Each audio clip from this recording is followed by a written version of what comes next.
of like a brilliant, almost kind of stupid guy, if that makes sense, where like he does really dumb things that should be really dumb on paper, but he knows exactly when to pull them out, and he catches some of the smartest players with some stuff that you feel like are like bronze tactics.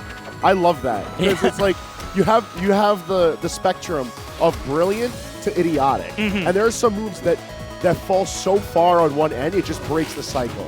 So they're so stupid it's genius. Working out this deep into bracket will be a marvel to see, but we got to get there first. Yeah, I mean, right now, ZeeBee's just playing a really fundamentally good juggle game, kind of staying right underneath Bagel and catching landings whenever he finds them, and he's already got a very strong % lead, and that up air barely shy of doing it. But ZeeBee's not impatient, right? He just waits on the ground, waits for Bagel to burn his air dodge, and just finds himself another up air. But it's Bagel's turn to talk, gets ZeeBee off stage, gets him at triple digits. Ooh, hold on. Really good, yeah. All right, coming off from that, I feel like the responses to being in the air from Bagel are really strong so far. I wouldn't expect as aerial of a Kragg as ZeeBee's bringing to us, but I like it. And the fact that Bagel is able to like change up how he wants to pressure him instead of just like... That armor was so sick by Bagel. Just going to get through that shotgun, and the shotgun finally finishes him off in the corner. Okay, you got it. Yeah. So throughout the first stocks, we saw Bagel putting on a lot of forward air just for the sake of trying to get through.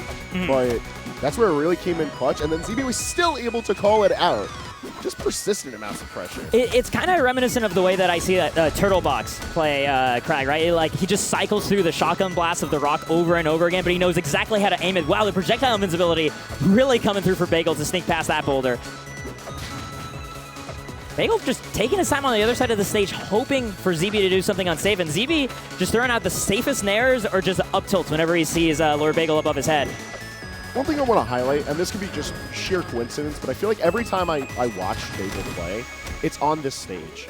And I feel like his movement in this stage in particular, and when platforms are involved in general, is beautiful to watch. And even if you don't play Etalus, there's so much for you to learn and understand from how he's trying to position himself.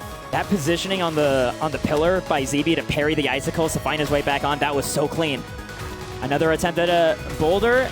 Oh man, that was tough. Because Bagel had to get rid of that platform if he wanted to recover, otherwise it would be so telegraphed to go right above it, but he wasn't able to break it with the icicles and still make it back. It's a bit of a rough break, but what's he going to be able to do this? Ooh! That's what he's going to be able to do. All right. So that was super nice, because one thing that ZeeBee's been doing for like a year is he sets up a pillar right next to the stage and he waits on it. And when the opponent goes to the ledge to try to cover it, he just jumps up and pops him with an up air. There, Bagel jumped over that jump up air and then punished that attempt. So he's just clearly understanding, okay, this is what your favorite thing has been for a long time, but I have a punish ready to go. I feel like that's one of those things where like a player will make a particular tactic, like their signature thing, but it works really well. So other notable players of that character will do it. So Bagel knows, like, all right, all the Kraggs like to do this. Here's my response. Signed, sincerely, Lord Bagel. Meanwhile, ZeeBee wants none of this. Yeah, that was really good DI follow-up by ZeeBee, reacting immediately to Bagel being popped up right above that top platform and then popping him in the jaw with another up air, and I don't think the DI was ready to be adjusted for that next one because Bagel just went straight vertical. Game 2 looks like it's going to take us to Fire Capital. Nope. Maybe. He was still doing the bans. All right. And it looks like, yeah, he banned a lot of the flatter horizontal stages where like the platforms could be iced up easily by Bagel. Because especially that's the annoying thing is if there's a huge platform, then you can't parry the icicles consistently, and ice is still being set up for Etalus to move along. Going back to how, even though I was just complimenting Bagel on his movement on this stage, I feel like ZeeBee just plays on the stage super well. And, like, more importantly, like his combo game throughout the stage has just been really good, and we're seeing that especially so right here in the beginning of Game 2. I love the wall jump by Bagel to just use that pillar to help his recovery instead. Very nice.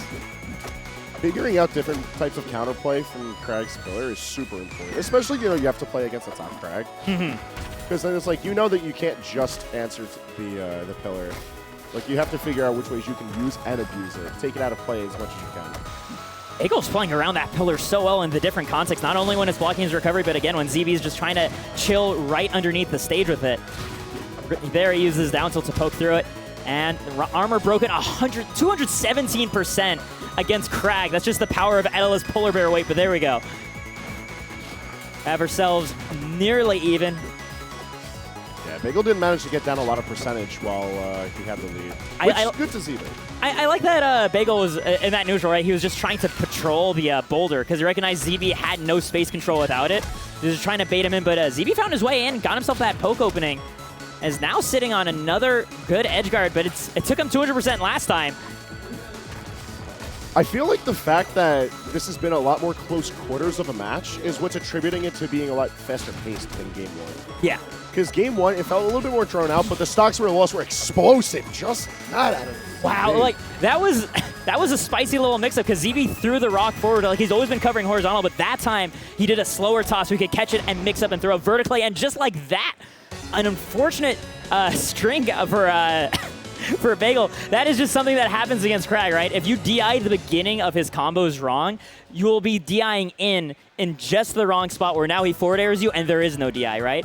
It's so terrifying against Kragg because like it is really a kind of like an instinctual sense you have to build up, right? Because there are moments you need to DI fair away, which is terrifying. We've seen that move explode so many stocks, but if you DI it away when it's like mid-stage, it sends you so far out that he's not going to be